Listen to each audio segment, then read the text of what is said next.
Hi friends, నేను person welcome back to my channel. Friends, మీకు ఈ విషయం తెలుసా?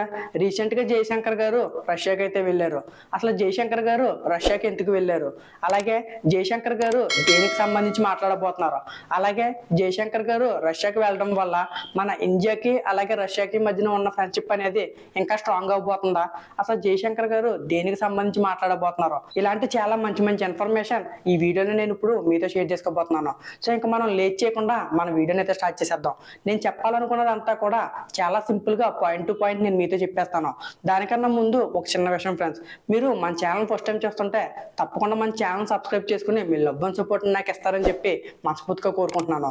ఇంకా మనం మన వీడియో స్టార్ట్ చేసేద్దాం. హాయ్ ఫ్రెండ్స్, నేను person welcome back to my channel. Friends, recent గా జయశంకర్ గారు రష్యాకి అయితే వెళ్ళారు.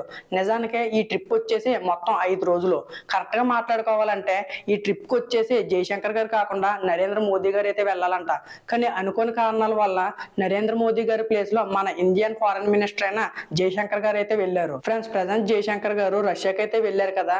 సో ఇప్పుడు జయశంకర్ గారు మెయిన్ గా దేని గురించి మాట్లాడబోతున్నారంటే ట్రేడ్ గురించి, ఎనర్జీ గురించి, డిఫెన్స్ గురించి అయితే మాట్లాడబోతున్నారు. ఇప్పుడు మనం ట్రేడ్ గురించి మాట్లాడుకున్నాం అనుకోండి, జనరల్ గా ఏ దేశమైనా కూడా ఏదో ఒక దాన్ని అయితే ఎక్కువగా ఉత్పత్తి చేస్తూ ఉంటది. సో ఏదైతే మన దేశం ఎక్కువగా ఉత్పత్తి చేస్తుందో దాన్ని వేరే దేశాలకు ఇచ్చి, అలాగే ఏదైతే వేరే దేశాలు ఎక్కువ శాతం ఉత్పత్తి చేస్తున్నాయో అవి మన దేశాన్ని తెచ్చుకునే దాన్ని ట్రేడ్ అని అయితే అంటారు. మనం ట్రేడ్ కి సంబంధించి చూసుకున్నాం అనుకోండి, ఒక దేశానికి అలాగే మరొక దేశానికి మధ్యన ట్రేడ్ జరుగుతున్నప్పుడు ఖచ్చితంగా ట్యాక్సెస్ అనేవి అయితే ఉంటాయి. సో మెయిన్ గా వీళ్ళు ఈ ట్యాక్సెస్ ని ఎలా తగ్గించాలి, అలాగే ఈ ట్యాక్సెస్ ని తగ్గించడం వల్ల మన ప్రజలకు ఏమన్నా మంచి జరుగుతుందా లేదా, ఉపయోగపడుతుందా లేదా, ట్రాన్స్పోర్టేషన్ కి సంబంధించి కాస్ట్ ని మనం ఎలా తగ్గించుకోవాలి, ఇటువంటి అన్నిటి కోసం కూడా ఈ ట్రేడ్స్ కి సంబంధించిన దాంట్లో అయితే మాట్లాడతారు. ఇంకా మనం నెక్స్ట్ విషయం గురించి మాట్లాడుకున్నాం అనుకోండి ఫ్రెండ్స్, అది వచ్చేసి ఎనర్జీ.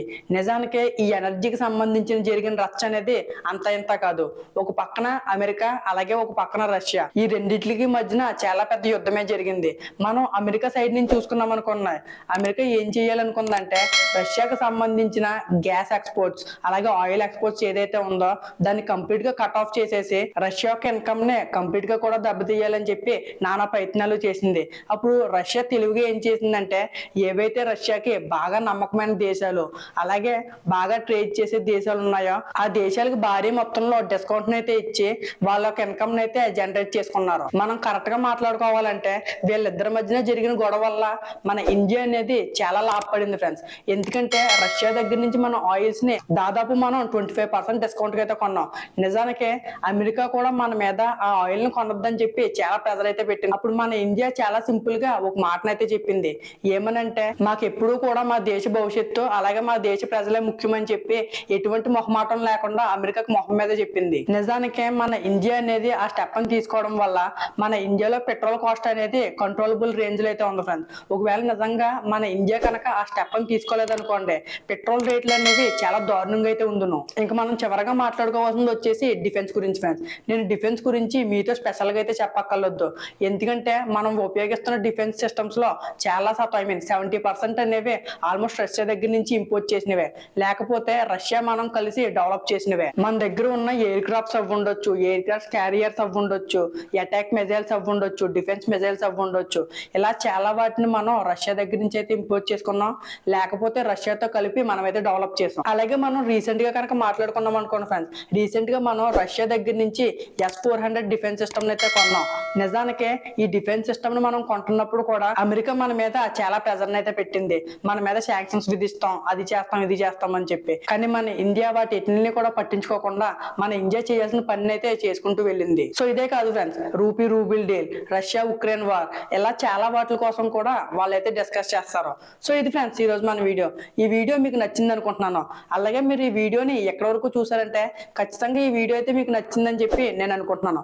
వీడియో నచ్చితే మాత్రం ప్లీజ్ ఒక లైక్ ఇవ్వండి. అలాగే మన ఛానల్ సబ్స్క్రైబ్ చేసుకుని మీ లవ్ అండ్ సపోర్ట్ ని నాకు ఇవ్వడం మాత్రం మర్చిపోకండి.